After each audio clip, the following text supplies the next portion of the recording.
नमस्कार सांग मैंने आज सका सका गोटे बढ़िया घटना घटी आपण मैंने भावुवे कौन सका सका गाड़ी चली भर कथा मो सामने जी पाखे बस ड्राइविंग सीट्रे सी हूँ मोर गुरु आप समस्ते जानते देव सार मोर गोटे लंग ड्राइव आम जाऊँ सार जाऊँ मार्साई कॉलेज को गोटे फैकल्टी गेस्ट फैकल्टी इंटरव्यू मु जाऊँ शूटिंग रे निश्चिंत कहले मो इनोवा किंतु मु सेतुरु हठात सार गाड़ी देखिक सार को देखला छाटी पिटी जो आनंद ताको मिस कर पारलिनी तो सार सहित टे कथा हेबा सार केमती अछंती आपण कहंती सबकर भल अछि जहा एबे जो कहंतनी कंप्लीट मैन विभिन्न प्रकार सोर्सेस अछि कंप्लीट मैन जणे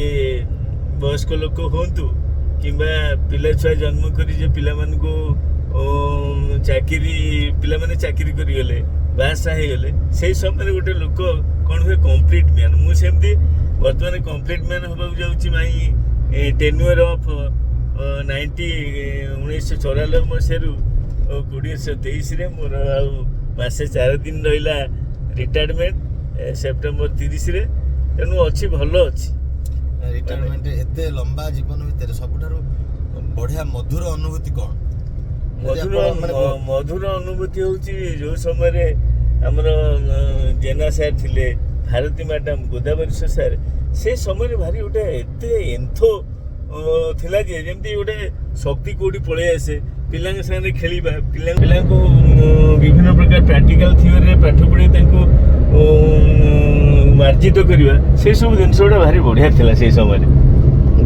जिनस हेई पारनी एबे हेई पारनी कोन एबे समस्त वर्कलोड बढ़ी गलानी बर्तमान आमे कोन सेतले आमे मॉर्निंग प्रैक्टिकल करथुलु आफ्टरनून प्रैक्टिकल करथुलु थ्योरी करथुलु एबे कोन एबे आउ परिश्रम नै एबे स्टाफ फाब अधिक हेई गलानी तनु बर्तमान अधिक स्टाफ रे तो अधिक वर्कआउट होबा कथा काम सब वर्कआउट होउची से टाइम टेबल अनुसार तो ये होउची आपण सर कोठी माने माने निजु को इनकैपेबल फील करछन्ती कि जदि से समय एते कथा हेई परतला एते अधिक स्टाफ आपण पुनी कॉलेज रो all in all principal in-charge मु निजु को इनकैपेबल एपर्यंत फील करी नाही कारण मु जो समय रे काम करथली मो गुरु मान सहित काम करथली से माने गला पर एबे भी जो न्यू जनरेशन नुआ पिलांग पाई सब ताधर भी मोर छात्र छात्री माने भी अछंती से मान सहित भी मु काम करछि तेनु काम करिवार एंथ गोटे थिला से रहिछि एवं जो माने मोर गुरु से माने रिटायर्ड करी गला परे मध्य सेमानक स्नेह सदा भूलिनी तांकु भी एक्सटर्नल करी डाकुची जोटा तार मजा भी मध्य नउची आपण जणे सार जणे लोक जे कि नुआ जेनरेशन सहित काम करचंती पुराना जेनरेशन सहित भी काम करचंती आपणक समय रे मोर क्वेश्चन थिला जे सबठारु खुशी रो मुहूर्तटा कोन सबठारु बेसी प्लेजर आपण कोथुर पाइछन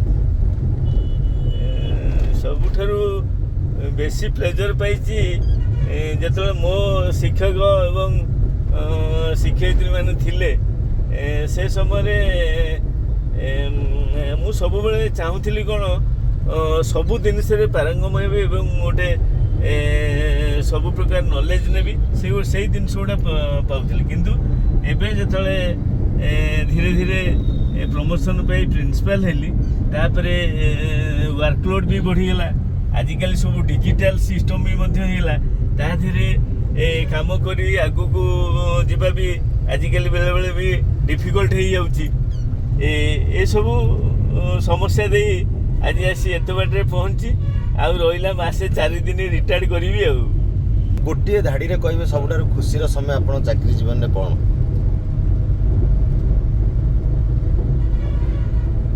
खुशी रो समयटा बेसी मते मु खुशी पाइची जेहेतु गवर्नमेंट कॉलेज फिजिकल एजुकेशन 1957 मसीह कॉलेज ताकू गोटे इंफ्रास्ट्रक्चर से जो निजस्व जगह रे बिल्डिंग टा हला सेटा हेला सबठार मो पे गोटे बड़ खुशी रियली सबठार खुशी रो कथा माने आपन को समय रे कॉलेज रो गोटे निजस्व रूपरेख तयारी हेची निजस्व बिल्डिंग हेची आ पई बहुत संग्राम आपन करचंती आउ आमे समस्त भी सेटा चाहूतलु जो माने जीसीपी अंशीदार जो माने एठी पाठ पढ़ी जो माने पाठ पढ़ौतले सब बेले ଚେଷ୍ଟା କରନ୍ତି ଯେ ସମସ୍ତଙ୍କର ଇଚ୍ଛା ଥିଲା ସେଇଟା ସବୁଠାରୁ ଖୁସିର ମୁହୂର୍ତ୍ତ।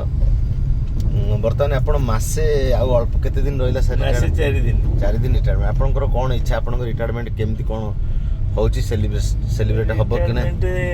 ମୁଁ ତ ରିଟାୟାର୍ଡ ହେବି ମାନେ ମୁଁ ନ୍ୟୁଟ୍ରାଲ ରହିବି, କାରଣ ଅଫିସ କରିବ ଯେଉଁ ଫେରୱେଲ୍ ତାର କ'ଣ ସବୁ ଯୋଜନା କରୁଥିବେ, ମୁଁ ତ ଆଉ ସେ ବାବଦରେ କିଛି କହିପାରିବିନି। କାରଣ ମୁଁ କ'ଣ ମୋ ଟେନ୍ୟୁଅର ଭିତରେ ମୁଁ ସମସ୍ତଙ୍କର ରିଟାୟାରମେଣ୍ଟର ମାନେ ମଜା ନେଇଛି ଏବଂ ରିଟାୟାରମେଣ୍ଟ କେମିତି ଆରେଞ୍ଜ କରାଯିବ, କ'ଣ ହେବ, ସେଗୁଡ଼ା ଦାୟିତ୍ୱ ନେଇ ତାକୁ ସୁଚାରୁ ରୂପେ ସମ୍ପାଦନ କରିଛି। ମ୍ୟାଡ଼ାମ୍ ହୁଅନ୍ତୁ କିମ୍ବା ଗଣନାଥ ସାର୍ ହୁଅନ୍ତୁ, ଆମେ ବି ଚାହୁଁଛୁ ଆପଣଙ୍କ ରିଟାୟାରମେଣ୍ଟ ହୁଅନ୍ତୁ ଏଇ ବିକଳିକର ରସଗୋଲା ଭଳିଆ ହଉ ହେଲା। କାରଣ ଦେଖାଯାଉ କ'ଣ ହେଉଛି। ବର୍ତ୍ତମାନ ସାର୍ ଆପଣ କୁଆଡ଼େ ଯାଉଛନ୍ତି ଏବେ?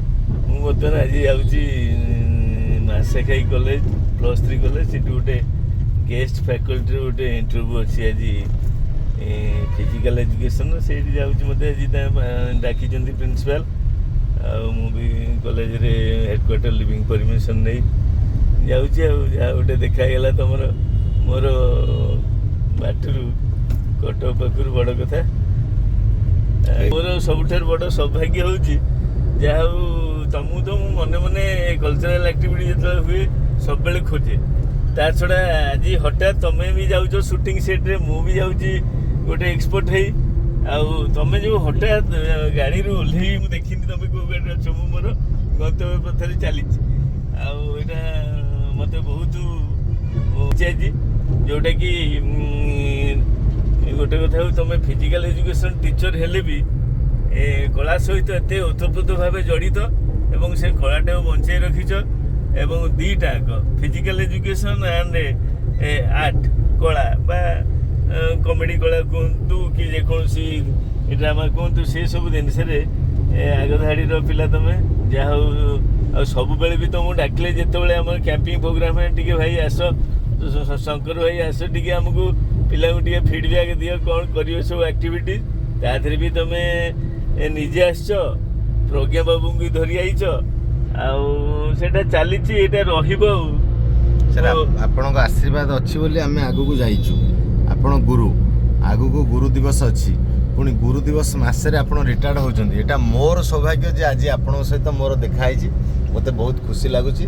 ଆଉ ମୁଁ ବି ଆଶା ରଖିବି ଯାହା ପ୍ରକୃତରେ କେଉଁଠି ମୋ ମନରେ ଟିକେ ଭକ୍ତି ଅଛି ବୋଲିକିରି ଆପଣଙ୍କ ସହିତ ଏମିତି ଗୋଟେ ବାଟରେ ଘାଟରେ ଦେଖା ହେଲା। ଆଉ ମୁଁ ମୋ ଗାଡ଼ି ଛାଡ଼ିକିରି ଯେଉଁଥିରେ ଆର୍ଟିଷ୍ଟ ଥିଲେ, ମୁଁ ଅଲରେଡ଼ି ବସିକିରି ଡିସ୍କସନ୍ କରିକି ଯାଉଥିଲି। ମୁଁ ଆପଣଙ୍କୁ ଯେତେବେଳେ ଦେଖିଦେଲି ଜଗତପୁର ପାଖରେ, ମୁଁ କହିଲି ନାଇଁ, ମୁଁ ସାରଙ୍କ ଗାଡ଼ିକି ଯିବାଟା ହିଁ ୱାଇଜ୍। ଆଉ ମୁଁ ଦେଖିଲି ଆପଣଙ୍କ ଗାଡ଼ିରେ ବି ମୋର ବଡ଼ ଲକ୍ କେହି ନାହାନ୍ତି। ଆଉ ଯଦି କିଏ ଫ୍ୟାମିଲି କି ଫ୍ରେଣ୍ଡ ଥାନ୍ତେ ହୁଏତ ମୁଁ ଭାବିଥାନ୍ତି ଯେ ମୁଁ ଯିବାଟା ଠିକ୍ ହେବ କି ନାହିଁ, ଆପଣଙ୍କ ପ୍ରାଇଭେସି ମାନେ ଗାଡ଼ି ଭିତରକୁ ପ୍ରାଇଭେସି ରହିବନି, କିନ୍ତୁ ପୁରା ନୀରବ ନିଶ୍ଚଳ ଥିଲା ଗାଡ଼ି। ଆଉ ମୁଁ ଆପଣଙ୍କ ସହିତ ଆସିକିରି ମୋତେ ବହୁତ ଖୁସି ଲାଗିଲା। ଆପଣଙ୍କର ବ୍ଲେସିଂସ୍ କେବଳ ମୋ ଉପରେ ନାହିଁ, ଆପଣଙ୍କ ଆଶୀର୍ବାଦ ସବୁ ପିଲାଙ୍କ ଉପରେ ଅଛି। ଆପଣ ହେଉଛନ୍ତି ଜଣେ ଛାତ୍ର ବତ୍ସଳ ଗୁରୁ, ସବୁବେଳେ ପିଲାମାନଙ୍କୁ ଭଲ ପାଇଥାନ୍ତି, ଏନକରେଜ୍ କରିଥାନ୍ତି, ଆଉ କମ୍ ରାଗନ୍ତି। ସେଇଟା ହେଉଛି ଆପଣଙ୍କର ସବୁଠାରୁ ବଡ଼ ଗୁଣ, ମହନୀୟ କଥାଟିଏ। ବହୁତ ଖୁସି ଲାଗିଲା ଆଜିର ଏଇ କଥାବାର୍ତ୍ତା। ଯେଉଁମାନେ ଆପଣମାନେ ଦେଖୁଛନ୍ତି ନିଶ୍ଚିତ ଭାବରେ ଦେବ ସାର୍ଙ୍କ ମୋ ସହିତ କଥାବାର୍ତ୍ତାକୁ ଆପଣ ଲାଇକ୍ କରିବେ, ସେୟାର କରିବେ ଏବଂ କେମିତି ଲାଗିଲା କଥାବାର୍ତ୍ତା କମେଣ୍ଟ ବି ଦେବେ। ସାର୍ ଆପଣ କ'ଣ କହିବେ ଶେଷରେ? ଶେଷରେ ମୁଁ ସତ କଥା ଖୋଲି କହୁଛି, ଶଙ୍କର ସମୀର ଦୁଇଟା ମୁଁ ଭାରି ଭଲ ପାଏ ହେଲା। ତମକୁ ଖାଲି ଏକୁଟିଆ ନୁହଁ, ସମୀରକୁ ଭାରି ଭଲ ପାଏ। ସମୀର ଯେଉଁଠି ଦେଖିବ ମାନେ ସେ ଅଟକିଯିବ। ଆଉ ଏବେ ଦେଖାଗଲା ଏଇ ମାସେ 15 ଦିନ ତଳେ ଏକୁଟିଆ ଇଭିନିଂ ୱାକ୍ କରୁଛି। ମୁଁ କହିଲି ଆରେ ସମୀର କ'ଣ ତୁ ଚାଲିଛୁ? ନା ସାର୍ ଦିନ ବେଳେ ଆଉ ସମୟ ପାଉନି, ସ୍କୁଲରେ ଯେତେ ସମୟ ରହିଲି ତା ଭିତରେ ଟାଇମ୍ ଟେବୁଲ୍ ଅନୁସାରେ କ୍ଲାସ୍ କରିବାକୁ ପଡ଼େ, ଏମିତି ସେ ବି ମୋର ଦେଖା ହେଇଯାଏ। ତାପରେ ମୁଁ ବି ସବୁ ଛାତ୍ରଛାତ୍ରୀ ଆଜିକାଲି ଯେଉଁ ସବୁ ହେଉଛି ବ୍ୟାଚ୍ ଭୋଜି ହେଉଛି, ଆମର ବି ସବୁ ପିଲାମାନେ ଏବେ ସେଗୁଡ଼ା ବି ବର୍ତ୍ତମାନ ଧୀରେ ଧୀରେ ଚାଲିଛି। ଏମିତି ହାଇସ୍କୁଲ ବ୍ୟାଚ୍ ଭୋଜି କି ବ୍ୟାଚ୍ ଗୋଟେ ଗେଟ୍ ଟୁଗେଦର, ସେମିତି ଆମ ଫିଜିକାଲ ଏଜୁକେସନ୍ BPED MPED ପିଲାଙ୍କର ବି ଗେଟ୍ ଟୁଗେଦର ହେଲାଣି। ଆମର ଏଇ ନୂଆ କ୍ୟାମ୍ପସ୍ରେ ବି ହେଇଛି। ତା ଛଡ଼ା ଆହୁରି ଗୋଟେ ଭୁଲିଗଲି ଗୋଟେ କଥା, ଆଉ କଲେଜରେ ମଧ୍ୟ ଆମର ଗୋଟେ ଆଲୁମିନି ଆସୋସିଏସନ୍ ଯେଉଁଟାକି ଓଲ୍ଡ ବଏଜ୍ ଏମାନେ ଆସିକି ତାଙ୍କର କର୍ମକର୍ତ୍ତା ଯେଉଁ ଅଛନ୍ତି ସବୁ ଆମର according to the old boys association registration ଅନୁସାରେ ତାଙ୍କର ବି ଗୋଟେ ପ୍ରକୋଷ୍ଠ ଅଛି ସରକାର କରିଛନ୍ତି, ଯେଉଁଟାକି ତାଙ୍କର ଆସନ ବି ଆମେ ସ୍ଥାପିତ କରିଛୁ। ଏବେ ତାକୁ ଗୋଟେ ଏସି ଲଗେଇବୁ ଏବେ ରିସେଣ୍ଟଲି ଏଇ 10-15 ଦିନରେ ତା ସ୍କ୍ରିନ୍ ଫିନ୍ ଗୁଡ଼ା ଲାଗିବ, ଯେମିତି ତାକୁ ପୁରୁଣା ଛାତ୍ରଛାତ୍ରୀ ସେମାନେ ବି ତାକୁ ଆଟଲିଷ୍ଟ ଆମେ ତାଙ୍କ ପ୍ୟାରେଣ୍ଟ ଆସନ୍ତୁ କି ସିଏ ଆସନ୍ତୁ ଆମେ ଗୋଟେ ଆକୋମୋଡେସନ୍ ବି ଦେଇପାରିବୁ, ଯେଉଁଟା ଭୁବନେଶ୍ୱର ସିଟିରେ ଏଇଟା ସରକାର କରିଛନ୍ତି ବିଧିବଦ୍ଧ ଭାବରେ, ଭାରି ଭଲ ହେଇଛି। ଏତିକି କହିବି ଯିଏ ବି ଯେଉଁ ସେକ୍ଟରରେ କାମ କରୁଛ ଭଲରେ ଥାଅ, ଆଉ ଆଶୀର୍ବାଦ କରୁଛୁ ମା ଶାରଳାଙ୍କ ପାଖରେ ତମେ ବି ସେମିତି ଗୋଟେ ସବୁବେଳେ ଆଗ ଧାଡ଼ିର ପିଲା ହେଇକିରି ଏ ବାହାର ଯେଉଁଟାକି ଆମ କଲେଜର ନାଁକୁ ଆଉ ଟିକେ ବଢ଼ାଅ, ତମ ଗାଁର ବାପା ମାଆଙ୍କ ମାନ ସମ୍ମାନ। ଏତିକି କହି ମୁଁ ସମସ୍ତଙ୍କୁ ପୁଣି ଥରେ ଆଶୀର୍ବାଦ କରୁଛି ମା ଶାରଳା ସମସ୍ତଙ୍କୁ ସହାୟ ହୁଅନ୍ତୁ ଏବଂ ସେ ମା ବିଦ୍ୟାପ୍ରଦାୟିନୀ ମା ସରସ୍ୱତୀ ସେ ସମସ୍ତଙ୍କର ମଙ୍ଗଳ କାମନା କରନ୍ତୁ। ଏତିକି କହି ଏତିକି ଶୁଭ ମନାସି ମୁଁ ରହୁଛି, ତୁମକୁ ମୋର ଆଶୀର୍ବାଦ।